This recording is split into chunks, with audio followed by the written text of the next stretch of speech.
All right, in this problem, we are given a compound spindle. I said here it's made up of two discs that have been affixed together, welded or whatever, such that they rotate as one unit. We're going to assume the system is released from rest and then obtain expressions for all of this stuff. Now, before we actually start doing it, let's make some simplifications here. I'm going to, as I've been doing in the previous videos and in class, expressing all the masses in terms of one quantity. Looks like my smallest one is 5 kilograms. I've got two masses that are 5 kilograms, the small disc and the large disc is 15, the small disc is 5, and this is 5. So let's call both of those M, and that would make this 10 kilogram mass 2M, and this 15 kilogram mass 3M. I've also got two radii, one 5 centimeters and one 10 centimeters. That invites me to call the smaller one R and the larger one 2R. Again, it's not always so clean. Of course, I picked these numbers to be nice and pretty, but you can always do this, and I found it to be quite helpful, but it's not required. Now, moment of inertia of the compound spindle. Well, the moment of inertia of a compound object is just the simple summation of the moments of inertia of the individual objects. These are both disks, so I can look on a chart and find that the moment of inertia of a disk is 1/2 mr squared. So I total is going to be the moment of inertia of the smaller disk, that's mass m and radius r, 1/2 mr squared, plus moment of inertia of the larger disk that has a mass of 3m and a radius of 2r. So I get 1/2 from the formula, 3m from the mass, and then the radius is 2r. Don't forget to square both of those. So I get 2 squared is 4, times 3 is 12, times 1/2 is 6. This whole thing gives me 6 mr squared, plus 1/2 gets me 6.5 mr squared. Let's call that 13 halves. 13 halves mr squared is my total moment of inertia. Now, for the rest of it, the angular acceleration of the spindle. Well, let's think through this. This is a coupled system, and I know if the spindle spins, then these masses are going to move. So the first thing I need to do is couple up my coordinate system. Let's just call, I think this is going to go down if I release it from rest. I actually don't know, but I think it will. So let's call that direction positive. Why? Because I want it to move positively. If it doesn't, it moves negatively, and that's not a big deal if it turns out I'm wrong. But let's assume that this is going to move down, so we'll call that a positive rotation. See what happens if this rotates, what I have clockwise, this moves down. And so I'm going to call that positive for this mass because that matches up the positive rotation with the positive motion. Now, of course, if this rotates positively, this one moves up. So I'm going to call that up, or that positive. I've also, just as preliminary work, have to realize that these are actually different strings. Even if they were the same string, this has mass, and I can't assume the tension is the same. So let me call this T1 and T2 over there. Not the same tension. All right, that's preliminary stuff. Let's actually do the free body diagrams now that I will need, and then we'll talk about how to couple these. So let's do this one first. I've got mg down and T1 up, and I've called up positive. Let's do this one next. I've got 2mg down and T2 up, and I've called down positive. Now let's do the spindle. I'll try to draw this somewhat big so you can see it. There's the inner one and the outer one. Now for the spindle, I've got gravity, right? And whatever's touching it. Well, gravity looks like I have 3m on the outer and m on the inner, so that's 4mg. What's touching it? Well, the strings are touching it, but I also have a pin here, a hinge, or some sort of axle. So I've got some sort of support force from the axle.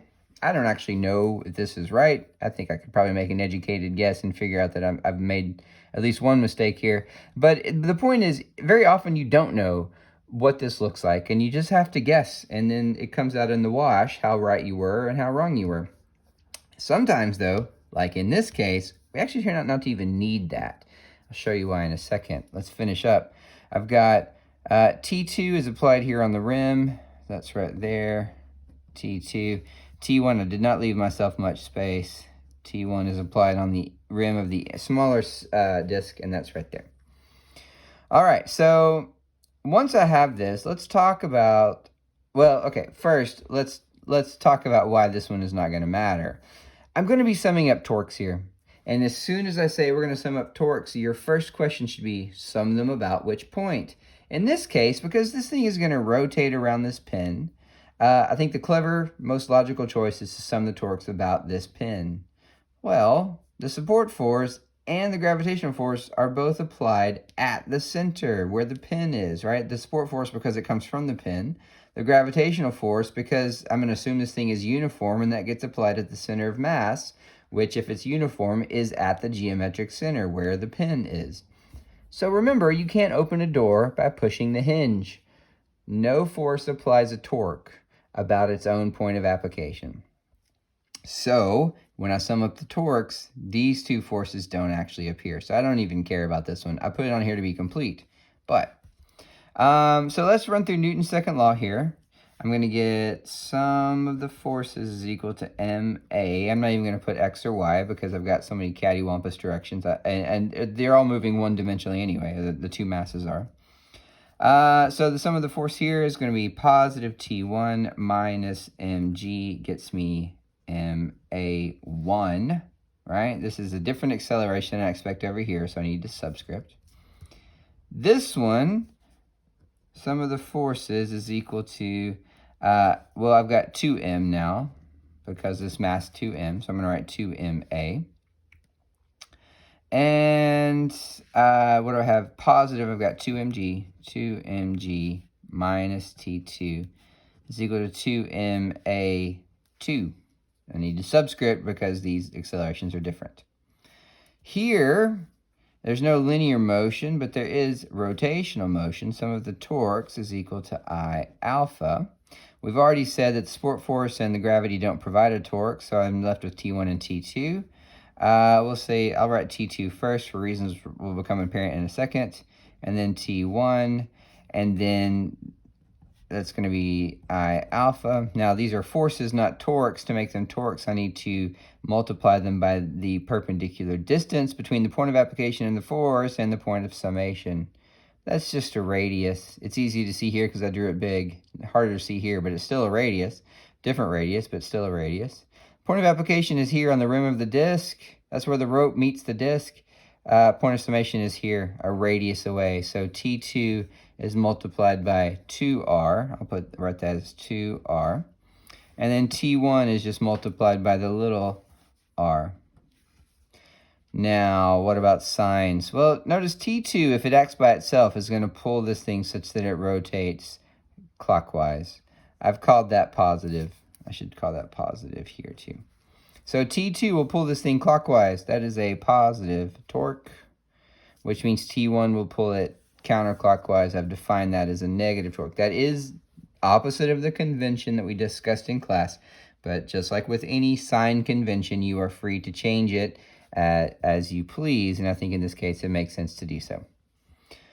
All right, fair enough. I've got that now. 2T2 times r minus T1r equals I alpha, but I know what I is, so let me put that in.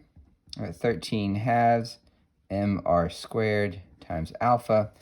Well, I've got an r, at least one r in every term. Let me divide that out. I lose that power, and I get 2T2 minus T1 is equal to 13 halves m1r now, alpha. All right, now I seem to be stuck. How do I couple these systems? Because I can't use the tensions. The tensions are different. It doesn't seem like I can use the accelerations because I've got two different accelerations and an angular acceleration. But remember, A tangential is equal to R alpha. Such a handy relationship. And if I notice that this has some angular acceleration And I notice that these two masses are coupled up to this. There has to be a relationship. Look, the tangential acceleration of this point on the rim has got to be equal to the linear acceleration of the rope at that point. And if the rope is accelerating at a certain rate, surely the mass connected to the rope is accelerating at that same rate. So that's actually what's going to couple them. This mass is going to accelerate at a rate equal to the tangential acceleration of the rim of the disc. If you need to pause the video and think about that for a second, please do so. But let's proceed with that. I'm going to use this expression, right? This means that A1, sorry, let's do A2 because that's what I was pointing at. A2 is just equal to alpha times this distance, 2r alpha. So I can rewrite this expression now. Let me solve this for T2 as well. T2 is then equal to 2mg minus 2m. Instead of writing A2, I'm going to write 2r times alpha. 2r alpha. And look, I've coupled these equations by expressing the acceleration of this in terms of the angular acceleration here through the radius. I can do the same thing over here. Let me solve this for T1. T1 is then equal to this term, ma1. Well, a1, the acceleration of this, has got to be r alpha, right? That's the radius r times alpha. So I'm going to write r alpha, and then that's a plus mg. So look, I now have coupled equations through alpha. I still have T1 and T2, which I don't know, but I've got alphas. I've eliminated A1 and A2 in favor of alpha. Where to go from here? Well, this handy expression gives me a relationship between T2 and T1. This gives me expressions for T2 and T1. I can exploit all of those. So let me plug in T1 and T2 to this expression. I'll do that over here so I have some room. I need 2T2. Here's T2. Let me just multiply by 2. I'm going to get 4mg, 2 times, well, I've got 2 times 2 is 4 here. This is an alpha, not a 2. 2 times 2 is 4. And then another 2 from here is going to give me minus 8 mr alpha. All right, that's 2T2. Minus T1. Well, T1's here. So minus all this, I'm going to get a minus mr alpha and a minus mg. And that is going to equal 13 halves from here, mr alpha. All right, I'm making headway. So this is T1 here. Well, let's simplify a little bit. I've got an m in every term. I can divide that out. And then I need to collect alphas, right? So I've got a minus 8r alpha here. I've got a minus r alpha. This together is going to give me minus 9r alpha, which I can move over as a plus 9r alpha. So look, I've got 4g minus g. That's going to get me 3g is equal to 13 halves r alpha plus these two, which gives me 9r alpha. I am skipping some steps. Put them in if you need to. That's totally fine. I can combine these. 9 is going to give me 18 halves. 18 halves plus 13 halves is going to get me 31 halves. So I got 3g is equal to 31 halves. R alpha, therefore, alpha is equal to, it's going to be 2 times 3 is 6 over 31 g over r. 6 over 31 times g over r is my angular acceleration. All right, just to sum up what we did, we coupled up this system with directions. Figuring out positive motion for one mass should mean positive motions for the others. Then I coupled them up by recognizing that the linear accelerations of these have to be related to the angular acceleration of this, which let me turn this A2 to an alpha and this A1 to an alpha. Different, with a different radius, but still. Once I did that, I was able to use these three equations to eliminate T1 and T2 in one fell swoop. leaving me with alpha. So quite a bit of work, but it's okay, we got there. What we're going to find is that the rest of the work is not that bad. Let's look at part C, the accelerations of both masses. Well, I have this expression still. These accelerations I've already figured out are equal to the tangential accelerations of these points on the rims. So why don't I just do that? A1, that's the acceleration of this one, is equal to r alpha. Well, here's alpha. If I multiply this by r, this r will be canceled. And I'm just going to get 6 over 31g. Fair enough. A2 is equal to, well, A2 is 2r away here. The radius there is what I've called 2r. So I get 2r alpha. Well, if I multiply this by 2r, the r is still going to go away, and this is going to become a 12. And I get 12 over 31g. All right. Doing good. That's part C. Now D, tensions in both strings. Well, I've got expressions for the tensions right here. So let's do that. And I know what alpha is, right? I've already figured out that when I multiply r times alpha, I get r times alpha gives me this. So let me just start from there. T1 is equal to m times r alpha, which is this, 6 over 31g plus mg. I can factor out an mg here. mg times 6 over 31 plus 1. If I express 1 as 31 over 31, that's going to get me mg times 37 over 31, and I'm happy with that.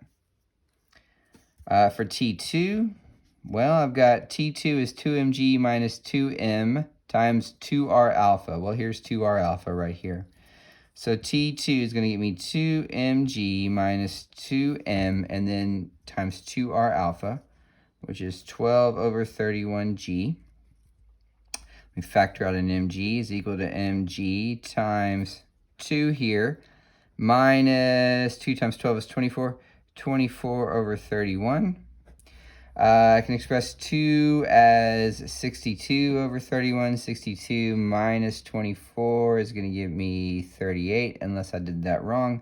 So it looks like I get mg times 38 over 31, assuming I didn't make an algebra mistake in my head. Always a possibility. That's what I get for T2.